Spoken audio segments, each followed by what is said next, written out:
Right, disclaimer. Under Title 17 U.S.C. Section 107, allowance is made for fair use for purposes such as criticism, comment, news reporting, teaching, scholarship, and research. Fair use is permitted by copyright statute that might otherwise be infringing. Nonprofit, educational, or personal use tips the balance in favor of fair use.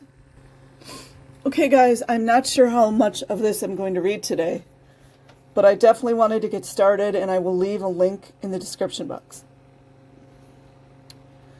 The Babalon Working, 1946. L. Ron Hubbard, John Whiteside Parsons, and the Practice of Enochian Magic. This is from 2016. By Henrik Bogdan, University of Gothenburg, Department of Literature, History of Ideas, and Religion. And then he gives the address. It's from Gothenburg, Sweden. Abstract. In the spring of 1946, L. Ron Hubbard and John W. Parsons performed a series of magical rituals with the aim of incarnating the Thelemic goddess Babalon in a human being. That's interesting. I didn't know there was a goddess Babalon. Hubbard's cooperation with Parsons, known as the Babalon Working, remains one of the most controversial events in Hubbard's pre-Scientology days. This article sets out to describe the content of the magical rituals, as well as their purpose. It is argued that in order to fully understand these events, it is necessary to approach the Babalon Working from the study of Western esotericism in general and the study of Enochian magic in particular. I believe the Enochian magic comes from Book of Enoch in the Bible, which of course was hidden. Okay, then they go through keywords.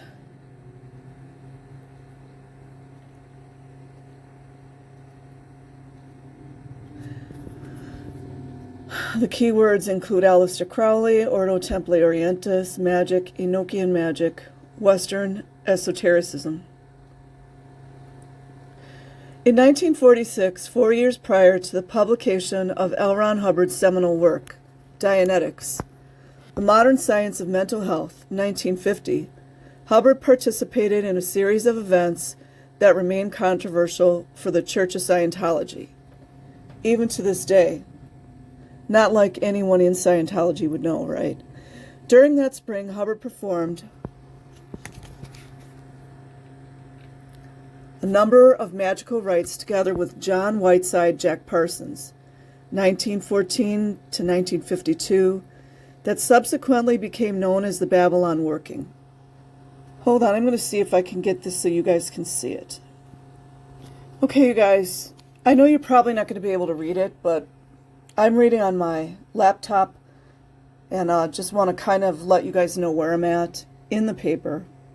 There's quite a few really interesting academic papers on this academia site, but they want you to join, and I kind of wouldn't mind, but I just want to see how much it costs first.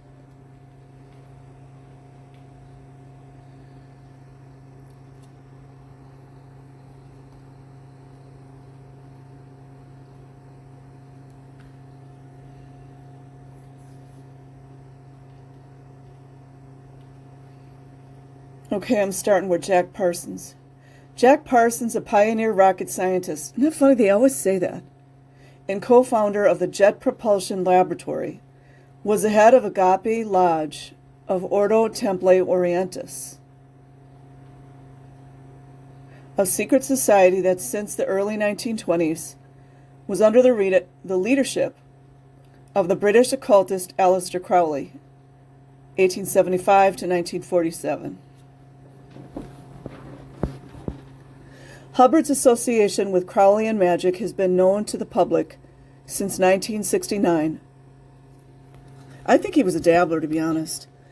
When the Sunday Times London published a detailed expose of Hubbard's dealings with Parsons, entitled The Odd Beginning of Ron Hubbard's Career, written by Alexander Mitchell. The article quoted from unpublished letters and a typescript copy of Parsons' record of the events, owned by a former admirer of Crowley, who could have been none other than the Crowley collector and former disciple, Gerald York. 1901 to 1983, whose collection of Crowleyana today resides at the Warburg Institute, University of London. The 1969 article describes how Parsons sought to incarnate the Thelemic goddess of female sexuality, Babalon, into a human being. For some reason, it reminds me of the Whore of Babylon. I don't know. What do I know? But to carry out this intricate mission, Parsons needed a female sexual partner to create his child in the astral, spiritual world. If this part of the fixture went successfully, Parsons would be able to call down the spiritual baby and direct it to a human womb. When born, this child would incarnate the forces of Babylon. During his magical preparations for this incarnation, Parsons found himself overwhelmed with assistance from a young novitiate named Ron Hubbard. By the way, Crowley hated Hubbard. Shocking, I know. From the research I've done. Okay, where am I here?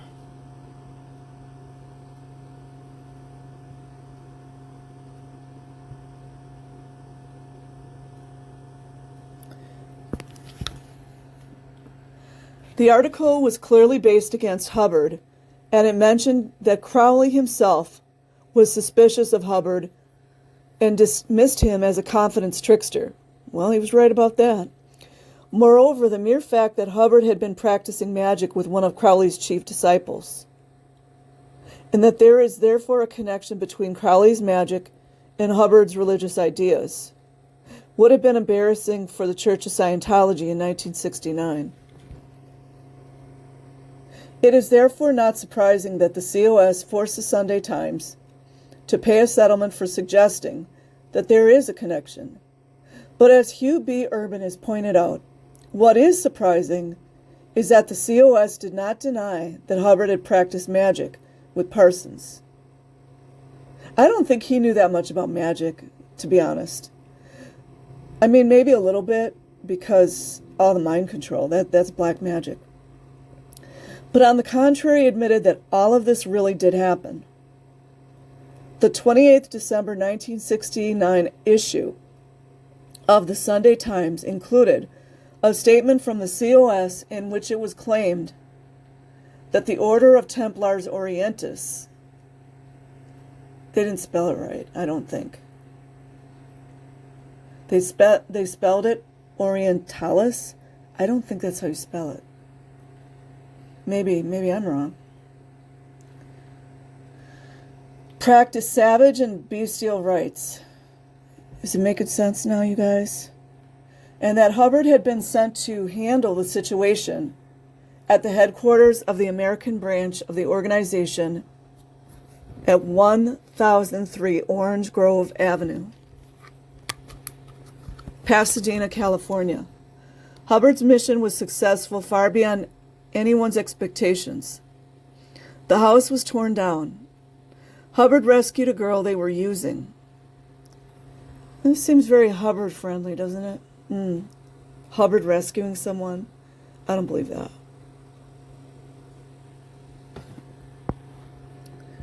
The black magic group was dispersed and destroyed and has never recovered. Oh, this is the story they gave. The girl was Parsons' former girlfriend and sister-in-law. Oh, that's great. Sarah Betty Northrup, who went on to marry Hubbard on 10th August 1946. Which he obviously, I read about her. There's some really good stuff on Wikipedia. She was badly abused. Shocking, I know.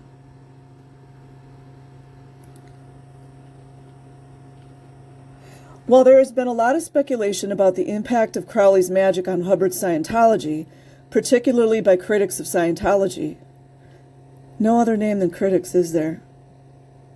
It does remind me of anchoring a certain word. They love to do that. As a quick internet search will show, remarkably little scholarly attention has been devoted to Hubbard's involvement with Parsons. Well, what did he know him for like a month? I mean, it doesn't sound like he knew him long. The one exception to this is Hugh B. Urban, who has discussed the issue at some length. According to Urban, Hubbard's brief encounter with Parsons, brief, and Crowleyan magic had a significant impact on early Scientology beliefs and practices, despite the COS's claim to the contrary. That is not to say, however, that Urban argues that Crowley is the main inspiration to Hubbard's system. He stole a lot of it. I mean, I don't know. But rather than Crowley was one of many sources that Hubbard used. You could say that. When he created his bricolage, Scientology. The aim of this article is not, however, to discuss the possible influence of Crowley on Scientology. My scope is more limited, and I will instead focus on the Babalon working as such. What did Hubbard and Parsons actually do in the spring of 1946? And perhaps more importantly, why did they do what they did? And what did it mean?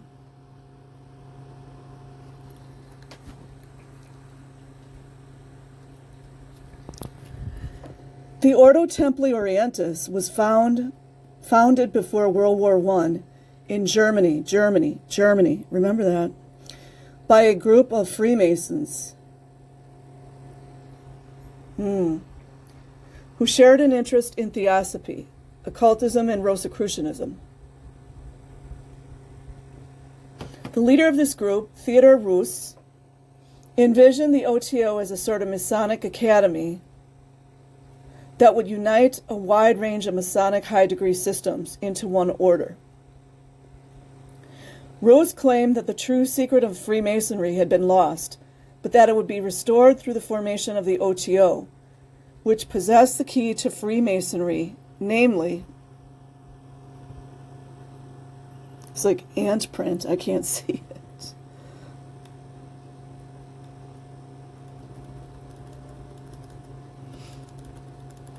Namely, sexual magic. It's not what you guys think, but it's all around us, the sexual magic. The Open claimed to possess the secrets of sexual magic in combination with the fact that the OTO admitted both men and women, set it apart from other forms of Freemasonry, including those of a more esoteric bent. In 1912, Aleister Crowley, who was already established as an esoteric teacher and leader of an occult organization, the AA, was appointed by Reuss as the head of the British section of the OTO.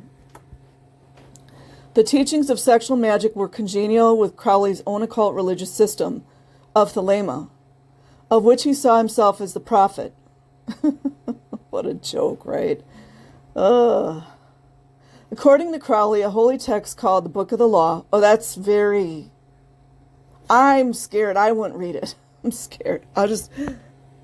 Had been dictated to him by a supernatural being or pre-terror human intelligence on a visit to Cairo in 1904. The Book of the Law states that humankind is entering a new age, the Aeon of Horus, which is characterized by the individual's absolute freedom. Like, do as thou wilt? Oh, that's what they said. Do what thou wilt shall be the whole of the law. Yep. Look around. That's what's happening all around the world. Wait, where did I go here? Crowley interpreted this verse from the Book of the Law as an injunction to discover one's essence or true will, and to act in accordance with it. It basically means anything goes. Sound familiar? It was through Western magic, or magic with a K, as he preferred to spell it, and Eastern mysticism that one would be able to discover the true will. The most efficient way in which one could learn the practical in theoretical aspects of these two complementary paths was by joining the AA, or Order of the Silver Star, which Crowley had co-founded in 1907. After Crowley had been appointed the head of the English-speaking branch of the OTO, he would eventually assume worldwide leadership of the organization. This order became Crowley's chief organization for promulgating the law of Thelema.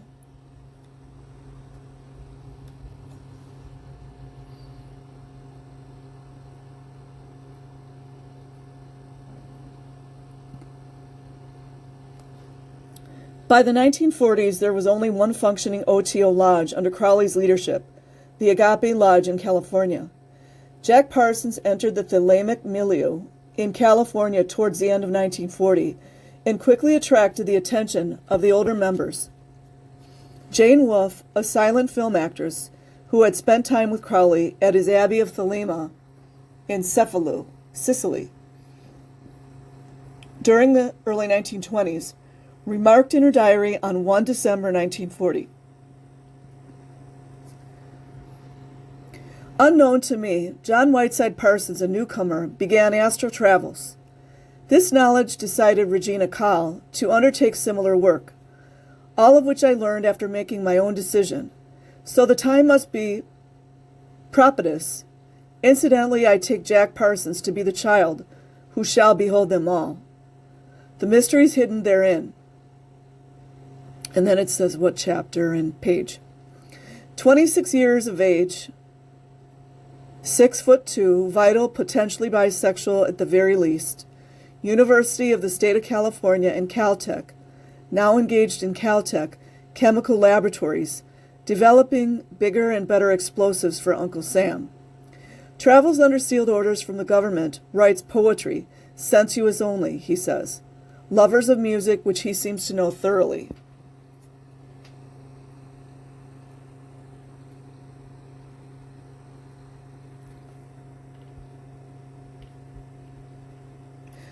The reference to the child who shall behold them all is to the Book of Law, chapter 1, verses 54 through 55, which, according to Crowley, prophesies the advent of a child who would follow him as his successor and who would understand certain mysteries or secrets of the Book of the Law, which Crowley himself could not understand.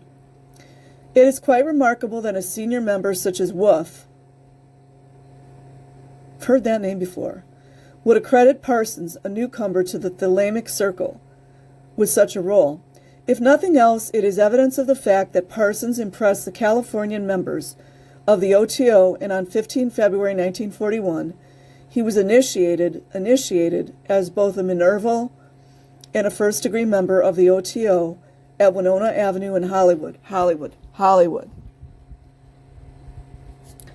On the same day, his wife, Helen Northrop Parsons, also joined the OTO by taking the Minerval in first degrees as well. They would both take their second degree together 1 year later on 15 April 1942. Helen's sister Sarah E. Northrop, future wife of L. Ron Hubbard, also joined the OTO in 1941 and took her second degree in June 1943. Parsons became particularly close to the lodge master of Agape Lodge, Wilfred Talbot Smith, who wrote to Crowley about Parsons in March 1941, only a month after Parsons had joined the OTO.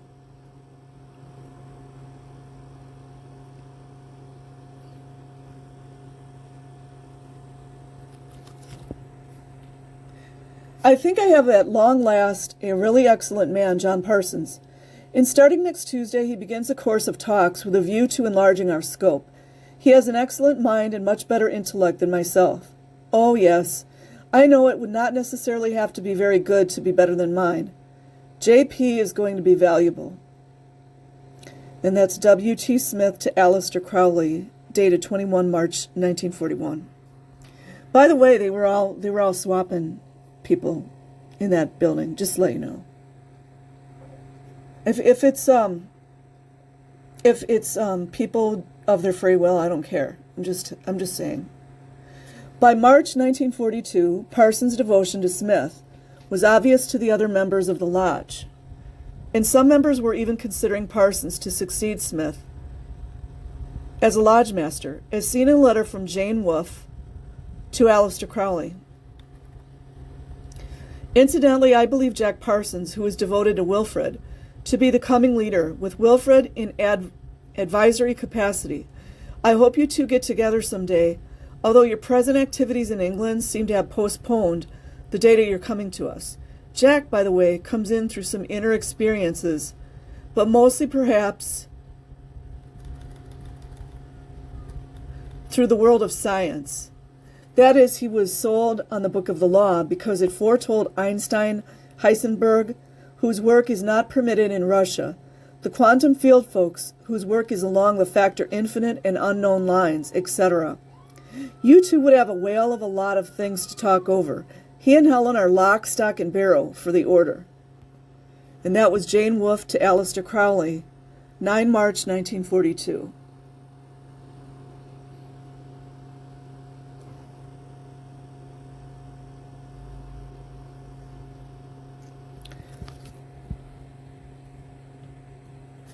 In June 1942, Parsons moved into 1003 South Orange Grove on Pasadena's Millionaires Row, a large villa that was soon turned into the OTO headquarters. The lodge, however, was marked by inner strife that dated from several years before its relocation to South Orange Grove, and some members questioning Smith's motives for serving as a lodge master, wrote to Crowley and complained. Crowley tried to make sense of the situation from the boarding house in the English countryside that he was forced to live in due to the air raids on London. The surviving correspondence shows that he was playing some of the members off of one another. That's very narcissistic, especially Smith, from whom he gradually came to distance himself. Matters came to a head when Crowley came up with a Machiavellian scheme to get rid of Smith. Crowley claimed that Smith was the incarnation of an unknown god, and that in order to find out which god he embodied, he had to cut off all contact with the lodge and embark on a spiritual retreat. The lodge members were forbidden to have any contact with their former lodge master. In May 1943, Jack Parsons was appointed the new lodge master, as Crowley had come to place his trust in the young rocket scientist, although he was wary of Parsons' inexperience.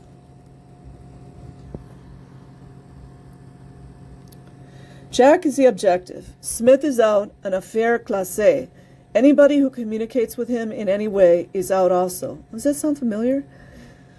And that is that. And the best plan is to sponge the whole slate clean and get to work to build up Thelema on sound principles. And no more brothel building. Let's use marble, not rotten old boards. Jack's trouble is his weakness, and his romantic side, the poet, is at present a hindrance. He gets a kick from some magazine trash or an occult novel.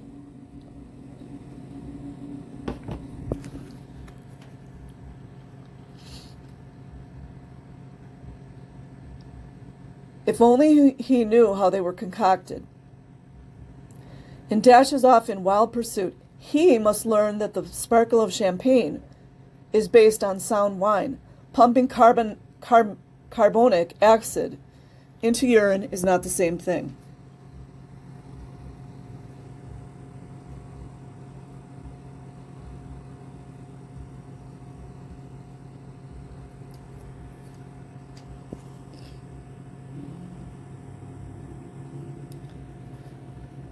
I wish to God I had him for 6 months, even 3, with a hustle to train in will and discipline. He must understand that fine and fiery flashes of spirit come from the organization of matter, from the drilling of every function of every bodily organ until it has become so regular as to be automatic and carried on by itself deep down in the unconscious. It is the steadiness of one's heart that enables one to endure the rapture of great passion. One doesn't want the vital functions to be excitable. Aleister Crowley to Jane Wolfe, December 1943.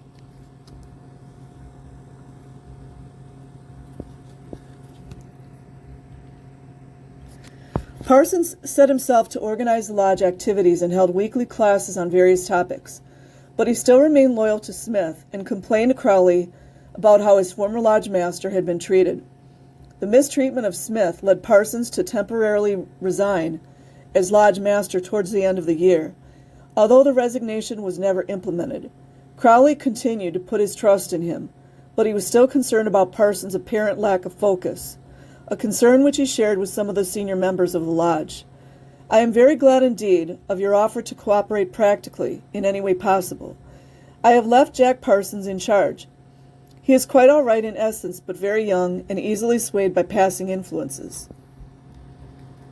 I shall look to you to help in keeping him up to the mark. Aleister Crowley to Ray and Mildred Burlingame, 10 February 1944. But it was not only Parsons' lack of focus that was a cause for concern.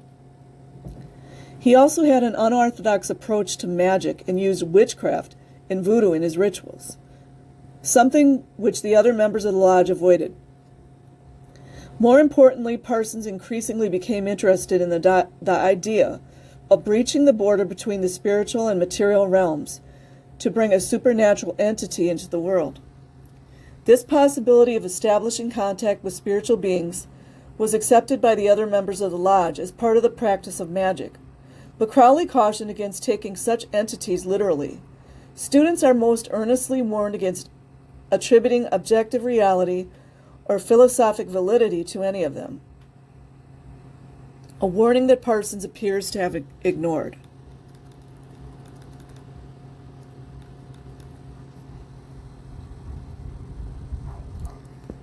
There is something strange going on, quite apart from Smith, but our own Jack is enamored with witchcraft, the Hound for voodoo. From the start, he always wanted to evoke something, no matter what. I am inclined to think as long as he got a result. According to Mika Aldrich yesterday, he has had a result, an elemental he doesn't know what to do with. From that statement of hers, it must bother him, somewhat at least. Jane Wolfe to Carl Germer, 1945.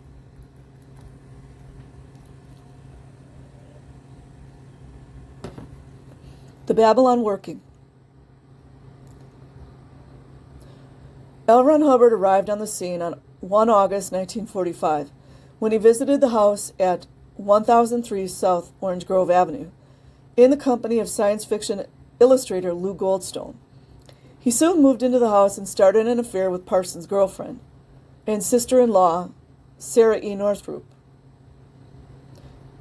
Isn't that fantastic?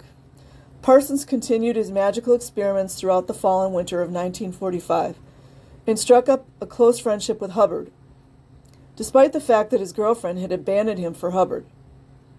They're leaving some stuff out, though. They all were switching up. Parsons was deeply impressed with Hubbard's experience and natural talent for magic, and he even believed that Hubbard might be in contact with his holy guardian angel, which in Thelemic terminology meant that Hubbard had discovered his true will or essence. Parsons wrote with excitement about his new magical partner to Crowley in January 1946.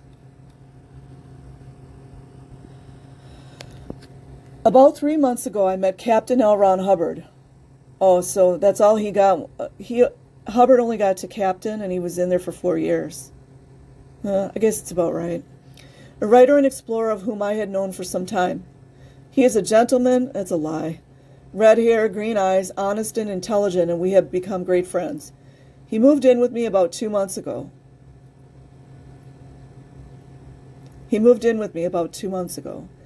And although Betty and I are still friendly, she has transferred her sexual affections to him. Although he has no formal training in magic, he has an extraordinary amount of experience and understanding in the field. From some of his experiences, I deduce he is in direct touch with some higher intelligence. Possibly his guardian angel. He is the most Thelemic person I have ever met and is in complete accord with our own principles. He is also interested in establishing the new eon. But for cogent reasons, I have not introduced him to the lodge. We are pulling our resources in a partnership, which will act as a parent company, to control our business ventures. I think I have made a great gain, and as Betty and I are the best of friends, there is little loss. I cared for her rather deeply, but I have no desire to control her emotions, and I can hope control my own. I need a magical partner. I have many experiments in mind. John W. Parsons to Aleister Crowley, 26 January 1946.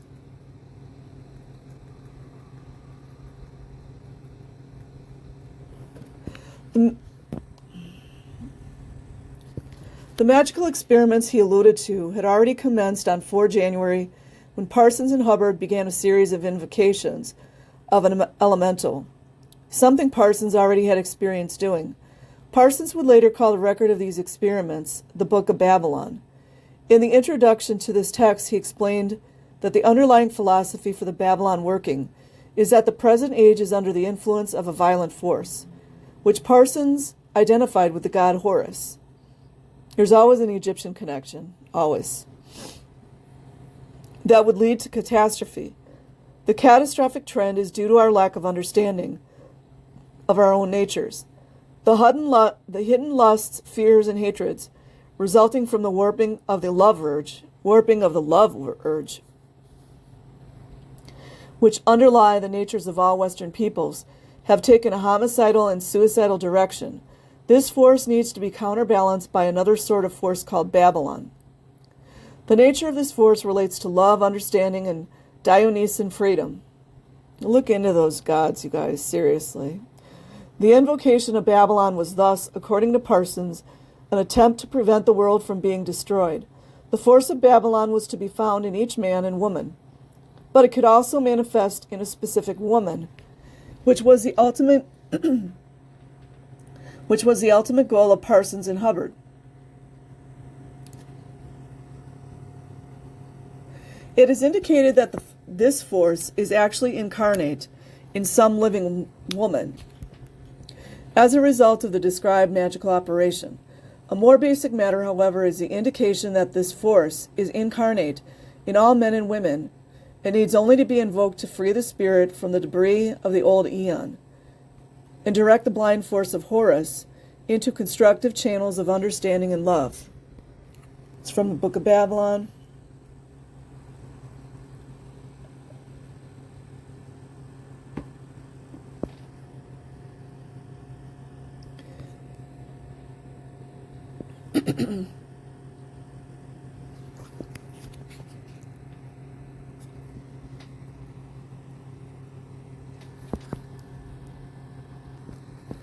The text then goes on to describe the actual ceremonies that Hubbard and Parsons performed together. They're really glossing over this stuff. From 4 January to 15 January 1946. As Crowley and the poet Victor B. Newberg had done in the Algerian desert of 1909.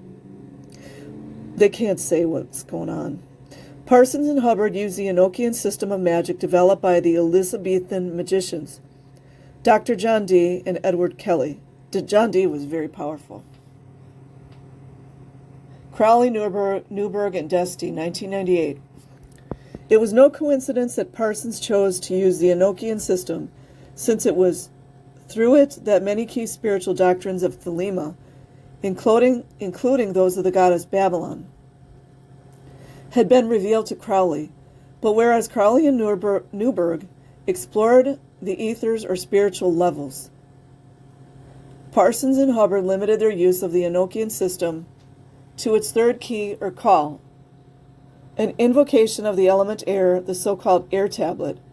On the first day they prepared and consecrated an air dagger, which served as a special talisman of the operation, together with an Enochian air tablet on virgin parchment and a parchment talisman.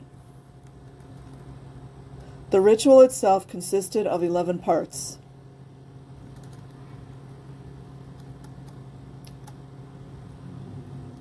A. Invoking pentagram of air. B. Invocation of Bornless One. C. Conjuration of air. D. Consecration of air dagger. E. Key call of third air. F. Invocation of God and King of air. G. Invocation of 6 seniors. H. Invocation of RZLA by an EXARP to visible appearance. I. Invocation of wand with material basis on talisman. J. Invocation with dagger. K. License to depart, purification, and banishing.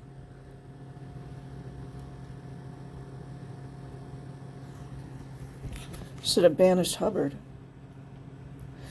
Parsons and Hubbard would have found the sources for these 11 rites in the published works of Crowley, and the combination of these rites would not have seemed unconventional or unorthodox to other members of the OTO. In fact, the rituals carried out by Parsons and Hubbard were in line with the Enochian tradition and ceremonial magic. The procedure was followed for 11 days from 4 to 15 January, and the following results were noted in the record. January 5th, a strong windstorm began suddenly about the middle of the first invocation. January 6th, invoked as before, windstorm continued intermittently all day and night. January 7th, invoked twice, wind subsided, used Prokofiev, violin concerto number 2, as musical background.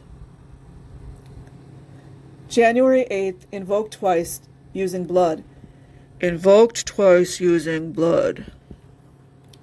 January 9th, invoked twice, replenishing material basis. January 10th, invoked twice. I retired about 11 p.m. and was awakened at 12 p.m. by 9 strong, rapid knocks.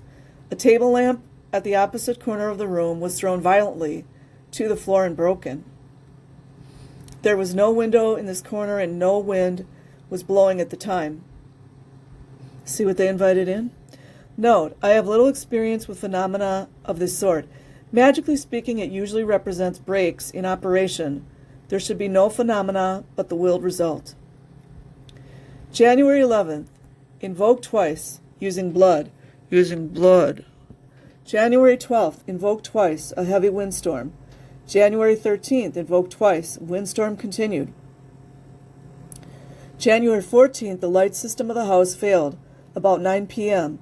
Another magician who had been staying at the house and studying with me was carrying a candle across the kitchen when he was struck strongly on the right shoulder, and the candle knocked out of his hand. He called us and we observed a brownish yellow light about 7 feet high in the kitchen. Jesus. Time to go. Time to go. Oh, energy is energy. I banished it with a magical sword, and it disappeared. His right arm was paralyzed for the rest of the night. January 5th, invoked twice, at this time the scribe L. Ron Hubbard. Can you imagine him being a scribe? Ugh. Developed some sort of astral vision, describing in detail an old enemy of mine, whom he had never heard, and later the guardian forms of Isis and the archangel Michael. Where have we heard Isis before? Later in my room, I heard the raps again, and a buzzing metallic voice crying, "Let me go free." I felt the great pressure and tension in the house that night, which was also noticed by the other occupants. There were no other phenomena. The Book of Babalon. Typescript. This is long.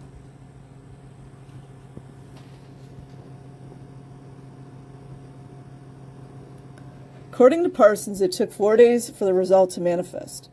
The feeling of tension and unease continued for 4 days. Then, on January 18th at sunset, while the scribe, L. Ron Hubbard, and I were in the Mojave Desert, the feeling of tension suddenly snapped. I turned to him and said, "It is done," in absolute certainty that the operation was accomplished. I returned home and found a young woman answering the requirements, waiting for me. She is describable as an air of fire type with bronze red hair, fiery and subtle, determined and obstinate, sincere and perverse, with extraordinary personality, talent, and intelligence.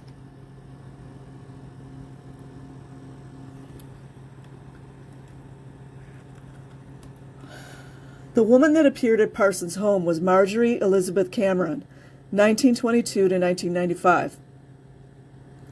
A former member of Women Accepted for Volunteer Emergency Services, WAVES, which was part of the U.S. Navy.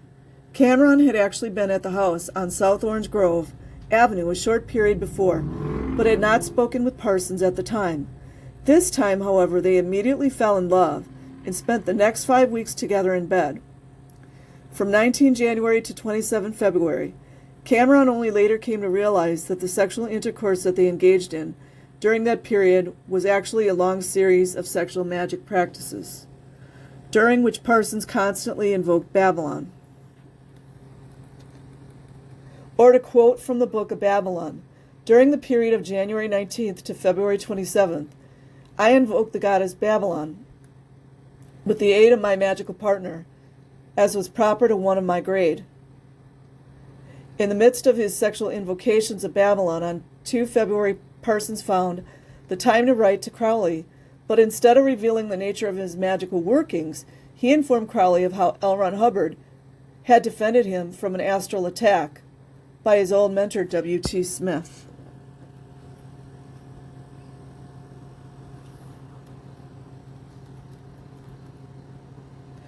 Smith is called twice, whining, threatening, and claiming the furniture here. Sounds like he had a right to the furniture, doesn't it?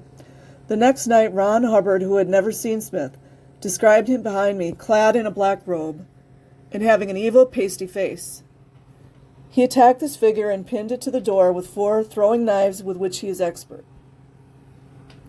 John W. Parsons to Aleister Crowley, 2 February 1946. 3 weeks later, on 22 February, Parsons again wrote to Crowley, and this time he mentioned that he has found his elemental, Cameron. One thing I seem to have my elemental. She turned up one night after the conclusion of the operation, has been with me since. Elemental's kind of like a familiar, if you guys ever heard of that before. Though she goes back to New York next week.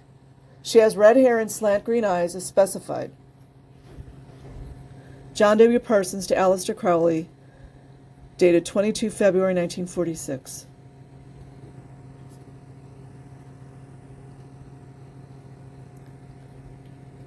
On 28 February, Cameron left for the East Coast with Hubbard, also on the East Coast. Parsons went out alone to the Mojave Desert, where he once again invoked Babalon. According to Parsons, the presence of the goddess came upon me. Funny how it's fine to invoke feminine energy, isn't it? That a lot of these misogynists do. And I was commanded to write the following. What he wrote was Liber 49, the Book of Babalon, in the strict sense. This short text consists of 77 verses. By the way, 77 is a magical number. However, verses 5 through 8 are lost. That in style and content resemble Crowley's revealed text, the Book of the Law. In fact, Liber 49 is presented as the 4th chapter of the Book of the Law, and thus is both a continuation and completion of Crowley's revelation in 1904. The text appears to speak directly to Parsons in the first 33 verses. In the first 33 verses, which give instructions on how to invoke Babalon. Significantly, Parsons is instructed to seek her in the 7th air, but due to Parsons' confused use of terminology, it is unclear how he interpreted this from a practical point of view.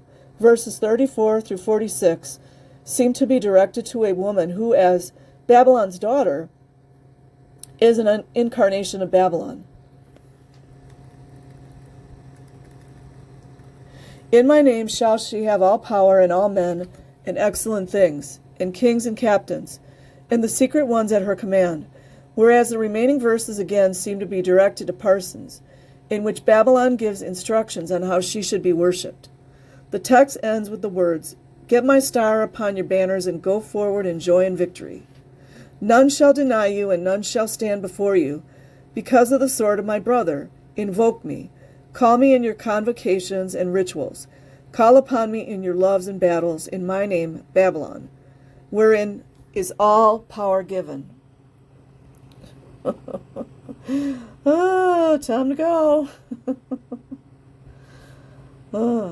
As far as can be ascertained, Parsons never sent a copy of his revelation to Crowley, nor did he mention the fact that he had received a 4th chapter of the Book of the Law. The third and final part of the Babalon working took place over 3 nights, from 2nd March to 4 March, with L. Ron Hubbard acting as scribe and Parsons as high priest. According to the record of the events, it was Hubbard who who instigated the riots upon his return to California when he claimed that he had had a vision of a savage and beautiful woman riding naked on a great cat-like beast, and that it was urgent to receive a message or communication from the woman. At Hubbard's suggestion, they played Rachmaninoff's Isle of the Dead as background music.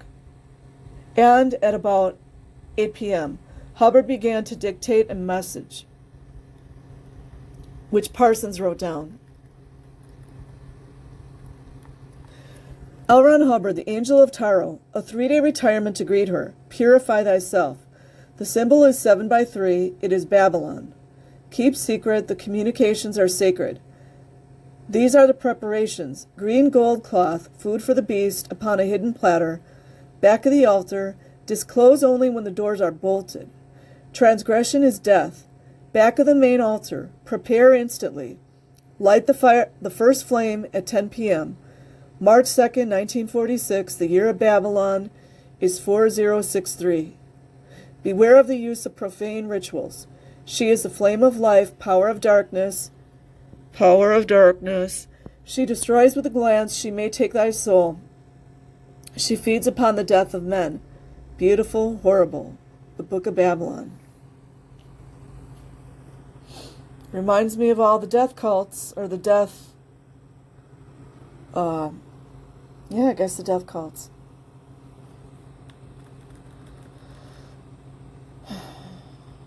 Hubbard continued by instructing Parsons in how the rituals should be performed, and in the nature of the work that they were supposed to carry out. With these instructions as a basis for their continued magical work, Parsons made 6 invocations, taking from Crowley's published works, and at the end of the first night the message that Hubbard had spoken of was received through the answers to 3 questions posed by Parsons.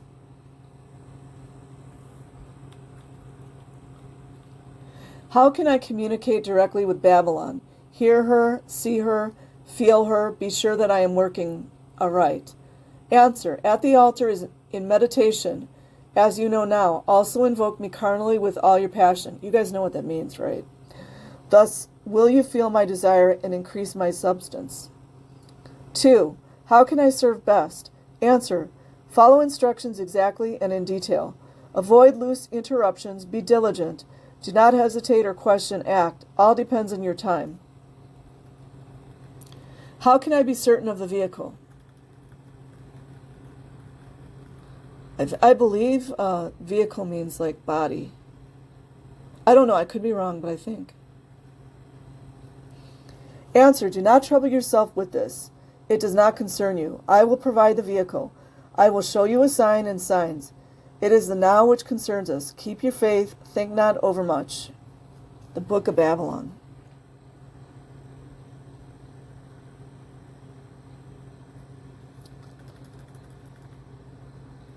The answers presumably came from Hubbard, acting as the mouthpiece of Babalon. Of course he was. Hubbard continued to dictate messages from Babalon during the following 2 nights, giving more detailed instructions of how to incarnate Babalon. The working ends with a poem that Parsons was supposed to use in worship when Babalon appears, a poem that culminates with the following words.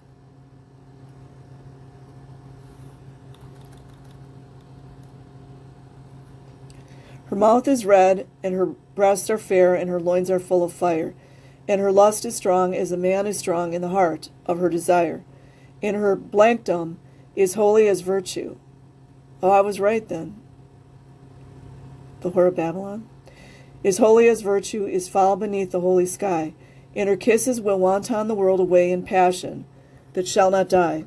Ye shall laugh and love, and follow her dance with the wrath of God, is gone, and dream no more of hell and hate in the birth of Babalon.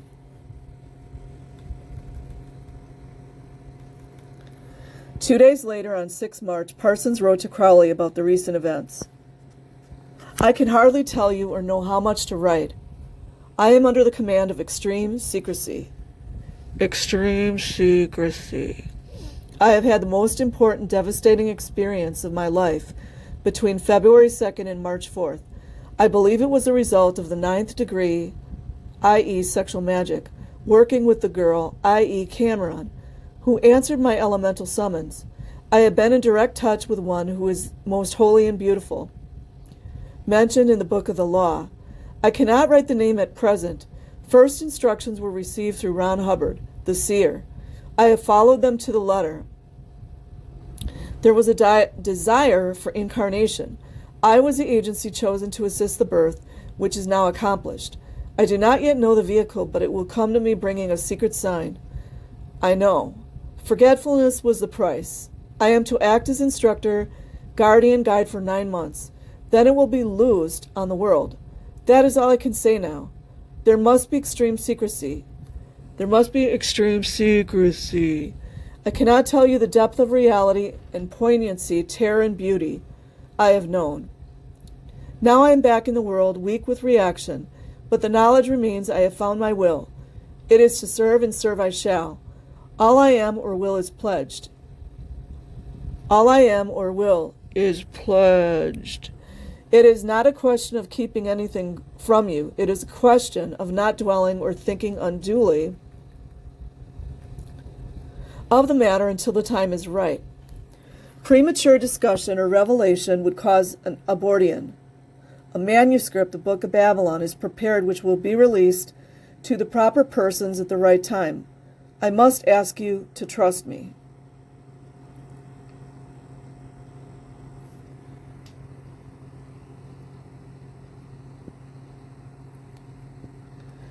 Your work has made this possible. This will crown your work with success. All the tests are right. There is no danger. Save in weakness or pride. My faith is strong. I am humble before the splendor and beauty I have known, and the task is before me.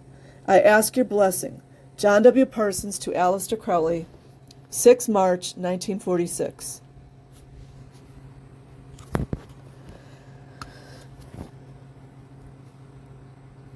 Crowley found the letter confusing and did not give Parsons his blessing. He voiced his concern in a letter to Grady McMurtry, dated 14 March, who by then had become Crowley's closest student in California. I do not really know what is happening with Jack Parsons. He wrote me the sort of letter that would have been useful if I had only left him a fortnight before. He always expects me to know what the actual position is down there, without any sort of information whatever. It makes it very difficult to answer him. Aleister Crowley to Grady McMurtry, dated 14 March 1946. By the end of the month, Crowley criticized Parsons directly for overestimating his experiences.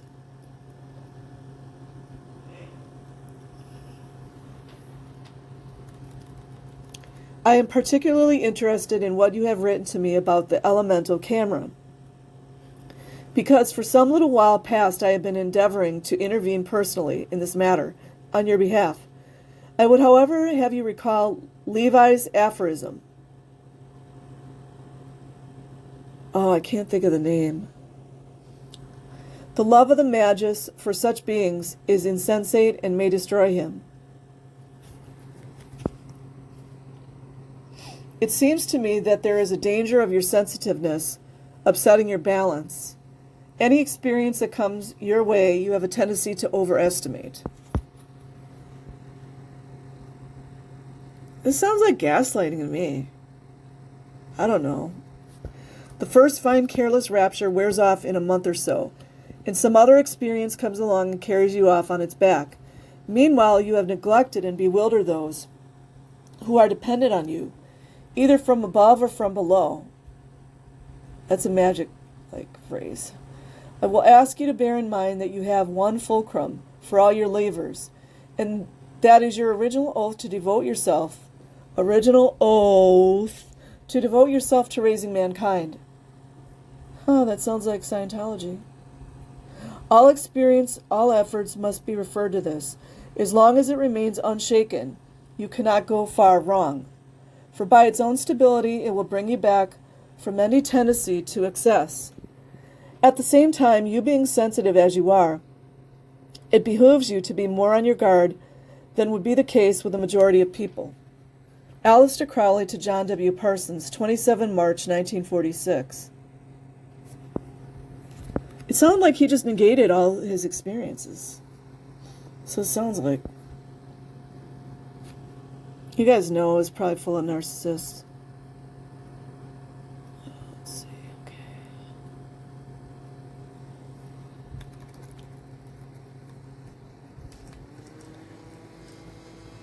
I hope that fan doesn't bother you guys too much. Crowley quickly lost faith in Parsons, and on April 1946, he wrote to his friend and future successor, Carl Germer. Apparently, Parsons or Ron Hubbard or somebody is producing a moonchild. I knew they were going to get to that.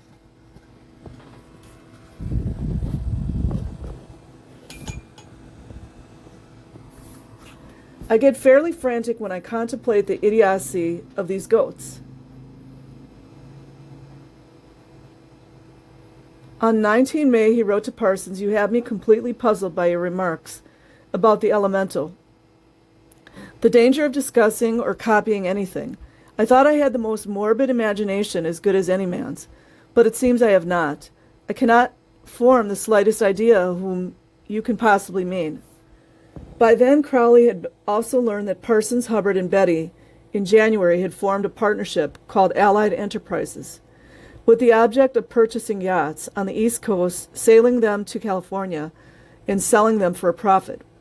Parsons invested $20,000, $970.80, a considerable sum, while Hubbard only contributed, of course, $1,183.91. Of course, he's like a super grifter. Crowley concluded that Hubbard was a confidence trickster. He was right. Suspect Ron Hubbard playing confidence trick. Jack Parsons, weak fool. Aleister Crowley to Carl Germer, 22nd May 1946. Crowley's suspicion turned out to be well-founded, and Parsons and Hubbard finally ended their relationship, or their friendship, when Parsons, realizing that he was being fooled, raced after Hubbard and Betty to Miami, where he had to invoke Bartzabel in order to prevent them from fleeing on a yacht. Or so he reported to Crowley. Hold on. Here I am in Miami, pursuing the children of my folly, L. Ron Hubbard and Sarah Northrup. I have them well tied up. They cannot move without going to jail. However, I am afraid that most of the money has already been dissipated. I will be lucky to salvage $3,000 to $5,000. That was Jack Parsons. Hubbard, a rip-off artist from day one. Stole his girlfriend, stole his money. In the interim, I am flat broke, counting on my fare 2,000 miles from home. C'est la vie. An interesting incident. Hubbard attempted to escape me by sailing at 5 p.m., and I performed a full invocation to Bartzabel within the circle at 8 p.m. At the same time, as far as I can check, his ship was struck by a sudden squall off the coast, which ripped off his sails and forced him back to port, where I took the boat in custody. I am not greatly impressed, but it is interesting. John W. Parsons to Aleister Crowley, 26 July 1946.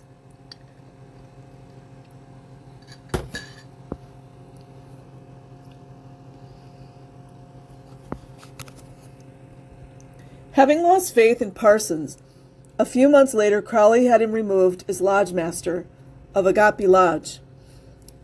It kind of seems to me like Crowley was a little bit intimidated. He instead appointed Roy Leffingwell as the new head of the lodge, after which Parsons resigned from the OTO. Commenting on Parsons and Hubbard in a letter to Agape Lodge member Louis T. Culling, Crowley wrote about JWP, "All that I can say is that I am very sorry. I feel sure that he had fine ideas, but he was led astray firstly by Smith. Then he was robbed of his last penny by a confidence-named man, Hubbard." You see what they did to him? It's supposed to be a brotherhood. Aleister Crowley to Louis T. Culling, 28 October 1946. Crowley's final word on the matter was even more bitter. I have no further interest in Jack and his adventures. He is just a weak-minded fool. He was a rocket scientist. And must go to the devil in his own way. Let me say that again. And must go to the devil in his own way.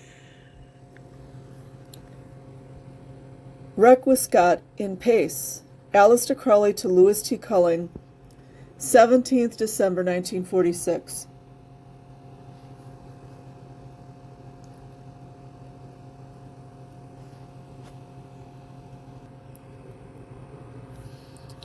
Parsons married his elemental Marjorie Cameron on 19 October 1946, and he would later come to believe that Babalon had incarnated in Cameron and that he had thus been mistaken in the earlier belief that Cameron would be the mother of an incarnation of Babalon. After Parsons' death on 17 June 1952, Cameron would identify herself with Babalon for the rest of her life. Hubbard, in turn, married Sarah Northrup in 1946, and she became intimately involved with Hubbard's work until they divorced in 1951. Hubbard never spoke publicly about Parsons or his involvement in the Babalon working.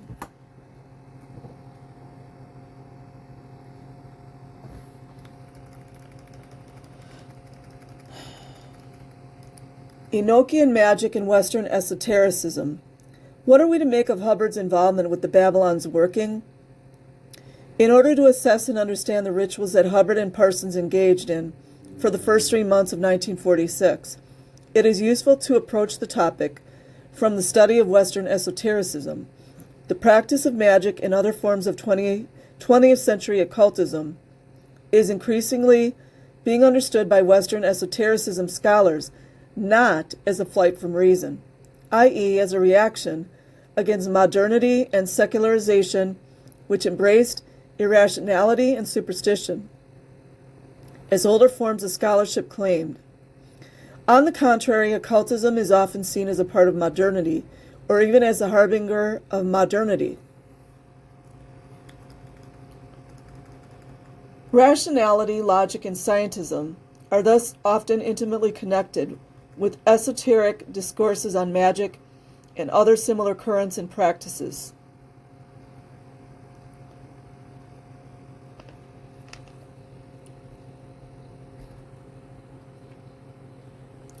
Aleister Crowley's work is a case in point, where many of the key components of modernity, such as the prioritization of individualism, that's a separation, you guys, rejection of tradition, faith in scientific and technological progress, and the belief in human perfectibility, are combined with esoteric discourses. To Jack Parsons, there was no apparent conflict between his roles as a leading rocket fuel scientist and lodge master of a secret society that practiced magic, the alternative milieu in California during the late 1930s and 1940s, to which both Parsons and Hubbard belonged, was characterized by a mixture of science fiction literature, occultist discourses, jazz music, and explorations of sexuality and mind-altering drugs.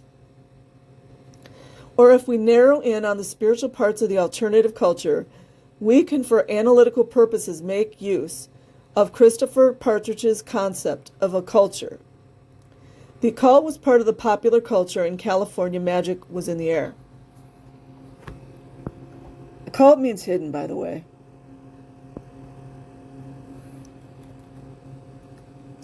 Still, the particular form of magic that Hubbard and Parsons performed was very specific in nature. Enochian magic, which had its own tradition, rules, central texts, and key discourses. It is obvious that Parsons was a leading person in the work, and that Hubbard acted as his assistant. Although Hubbard would quickly learn the peculiar terminology associated with Enochian and Crowleyan magic, as evidenced by the communications that Hubbard delivered during the third part of the Babalon working. It was through his involvement with the OTO that Parsons learned to perform ceremonial magic, Although it seems unlikely that he was actually trained by the older members in the performance of Enochian magic, there is nothing in the surviving correspondence that indicates that W.T. Smith or any of the other members trained Parsons in this particular form of magic.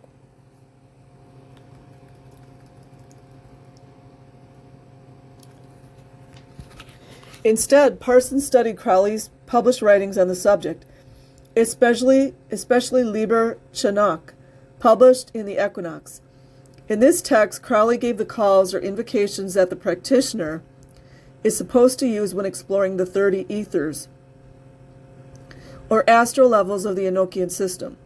Hubbard and Parsons differed significantly, however, from the previous magicians such as Crowley and John Dee, had used a system in that the Babalon working's ultimate goal was to incarnate the Thelemic goddess Babalon into a human being. Hold on. Gotta get a drink.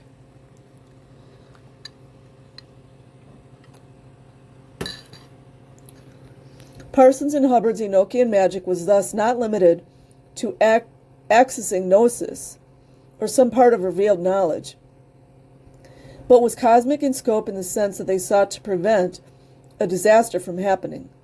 Babalon would act as counterforce to the destructive force that Parsons believed had been unleashed with the reception of the Book of the Law in 1904.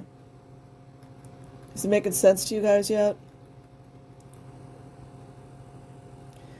Scholars of esotericism have argued that modern Western magic differs from medieval and early modern forms of magic due to the impact of a disenchanted worldview. More specifically, 20th century forms of magic are more often than not characterized by psychologization, through which entities such as demons, was I talking about demons yesterday? And angels are interpreted as psychological aspects or principles rather than as objective entities existing outside of the human mind. Existing outside of the human mind. Like a Thetan? The psychologization of magic thesis, which is most clearly postulated by Wouter J. Hanegraaff, thus points out to a profound transformation of the nature of Western magic dominated by discourses on rationality, positivism, and science. Hanegraaff. A case in point would be 20th century interpretations of Enochian magic, such as Crowley's exploration of the ethers in 1900 and 1909, that stand in sharp contrast to the enchanted understanding of Enochian system as postulated by John Dee. In light of the dominant disenchanted 20th century understanding of magic, the Babalon working, modern enchanted worldview, for Parsons and Hubbard, the stated object of the Babalon working was not merely to explore the Enochian ethers as initiatory astral planes. Almost finished here. The Babalon working stands out as a remarkable example of what can only be described as a pre-modern enchanted worldview. For Parsons and Hubbard, the stated object of the Babalon working was not merely to explore the Enochian ethers as initiatory astral planes from a psychological perspective, but on the contrary, to incarnate a spiritual entity. Babalon in human form. It is ironic that despite Crowley's dismissal of such forms of magic, he had himself argued for such a possibility when outmaneuvering W.T. Smith by claiming that Smith was the incarnation of an unknown god. Furthermore, Crowley's habit of identifying his female lovers, he didn't just have female lovers, and magical partners with Babalon in ways that often went beyond the merely symbolical, coupled with the theme of the incarnation of a moonchild into human form that featured prominently in his novel Moonchild, were likely sources of inspiration for Parsons and Hubbard's Babalon working. Parsons and Hubbard's magical activities can thus be seen as both a continuation of contemporary forms of magic especially as found in Crowley's published works, and as an innovation in the sense that they interpreted magic from the perspective of an enchanted worldview.